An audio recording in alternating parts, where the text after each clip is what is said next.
So we've identified so far that there are different types of, globalization or different forms of globalization. We're now going to just have a little look at the whole world and think about how globalized the world is. So what we can use to do this is something called the COF index. And the COF index is a little bit like HDI, which you might remember from before. We look at the Human Development Index, which is where we look at life expectancy, level of education, and economics to decide how developed different countries around the world are. Well, this is what the COF index does.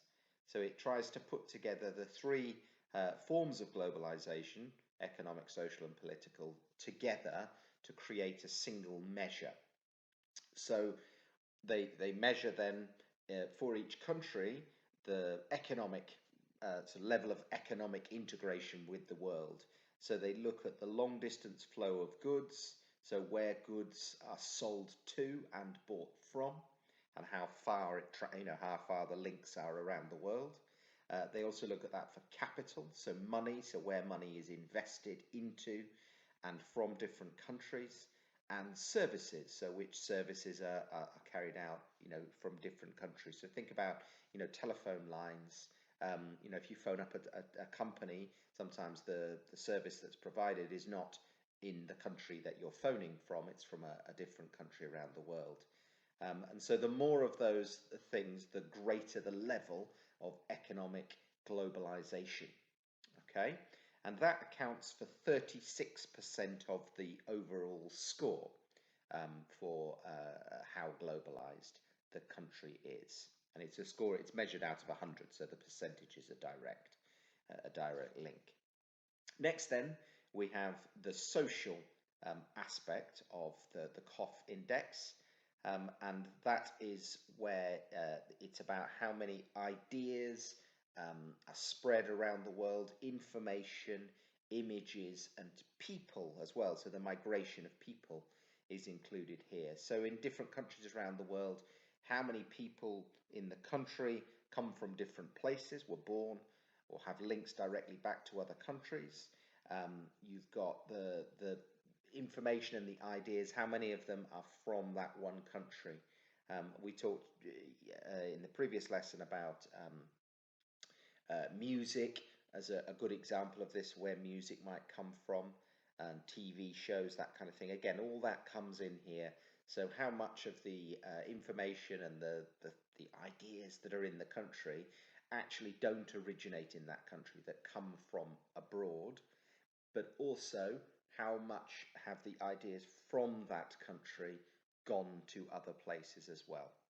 And that accounts for 38% of the overall score out of 100 that you get for how globalized the country is. And finally, there is the political section of this, which is where we look at the diffusion, the spread, how well spread out government policy is. So are the government's policies very similar to many other countries around the world? Have they come from that country, or are they a little bit different perhaps? So, and they don't fit in with the sort of global idea, the global policies. So there are certain things that most places around the world, agree on. The rules that they have are the same, and the government. But in other places, it's very, very different. And that obviously means that those places are seen as being less globalized. So I'll let you do the little bit of maths here that I've missed off. So there's a final percentage here for you to calculate as to how much it refers to. So you can work that one out, the missing brackets. Okay, so that's what the COF index is. And what we're going to look at now then is of that COF index. And you can see here it's measured out of 100. And we can see then those countries around the world which have a very high COF index score, and the locations of those. I'm not going to tell you but here what those locations are and so on. That's the task for you to do, is to kind of describe this map. So I'm just going to talk more broadly about it. So you can see that the ones in the darker red are the ones that are most globalized, that have most links both politically, socially, and economically um, to the rest of the world. And then as we get more yellow, that link, or more to light coloured perhaps, it gets less and less linked. So there are some areas of the world that we can see there that have sort of 20 to 40 as a score on the cough index, and those ones sort of in between. So what I would like you to do is you should have a copy of this map, and I want you to annotate it with as many annotations as possible, picking out regions, specific countries where required. So when maybe there's a bit of an anomaly, you could mention which country that is, that doesn't fit the pattern of the other countries nearby. Think about your sort of continental groups of countries that sort of lock together, and then like I say, add some sort of anomalies, and maybe have a little think about why those places and those countries are not don't fit the pattern of the rest of their neighbours and their continent. Um, if there's any that are on as no data, there are a few there. So I think you've got North Korea, Ukraine, Western Sahara, and French Guiana that I can see, and Greenland is also there as well, um, and Antarctica, I guess, is white as well. Um, just ignore them.